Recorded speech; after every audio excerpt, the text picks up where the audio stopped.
లేని సమస్యను తీసుకొచ్చి ప్రజలు విద్యార్థుల్లో అలజడి సృష్టిస్తున్నారని బీఆర్ఎస్ బీజేపీపై తీవ్ర స్థాయిలో ఫైర్ అయ్యారు అద్దంకి. తెలంగాణను సమస్యల వలయంగా గత సర్కార్ మార్చిందని చెప్పారు. అభివృద్ధికి కేటీఆర్, కిషన్ రెడ్డి అడ్డుపడుతున్నారన్నారు అద్దంకి దయాకర్. న్యాయ పోరాటం చేసి భూములు సాధిస్తే కడుపు మంటతో కుట్ర చేస్తున్నారన్నారు.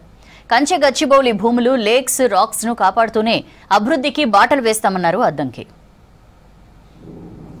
తీసుకోవద్దనే ఉద్దేశంతో ఈ 400 ఎకరాలు పోరాడితే వచ్చిన దాని తర్వాత దాన్ని ప్రభుత్వం అభివృద్ధి కార్యక్రమాల వైపు, సంక్షేమ కార్యక్రమాలు కలిసి ఉండే విధంగా, అంటే అక్కడ ఎంప్లాయ్మెంట్ ఉంటుంది, అక్కడ జాబ్ ఆపర్చునిటీస్ పెద్ద ఎత్తున క్రియేట్ చేయాలన్న ఒక ఆలోచనతో చేసిన క్రమంలో సుప్రీంకోర్టు గైడ్ లైన్స్ కూడా ఉన్నాయి.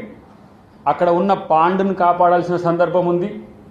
మష్రూమ్ రాక్ ఫార్మేషన్కి సంబంధించిన ఒక స్ట్రక్చర్ను కూడా ఆ ఏరియాలో మనం కాపాడాల్సిన బాధ్యతను కూడా సుప్రీంకోర్టు మనకు చెప్పింది. అవన్నిటిని దృష్టిలో పెట్టుకొనే ఇవాళ ప్రభుత్వం చేస్తున్న దాన్ని కేటీఆర్, కిషన్ రెడ్డి, బండి సంజయ్ వీళ్ళు నల్లికొట్ల వేషాలు వేసుకుంటూ బ్యాకప్లో ఉంటూ ఏ రకంగా విద్యార్థులను, తెలంగాణ సమాజాన్ని రెచ్చగొడుతుందో చూడాల్సిన సందర్భం ఉంది.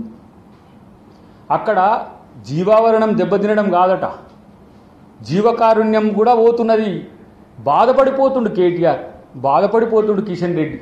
ఎంత నంగనాచి లెక్క మాట్లాడుతున్నాడు అంటే, ఇది మీరు రాసిన వార్తలే, పేపర్లు ఏవైనా సరే.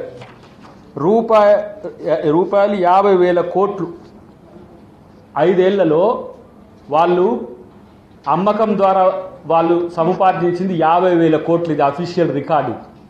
ఇలా అన్ని సన్నాయి నొక్కులు నొక్కుతున్నావు, శిలకపాటలు పాడుతున్నావు కదా.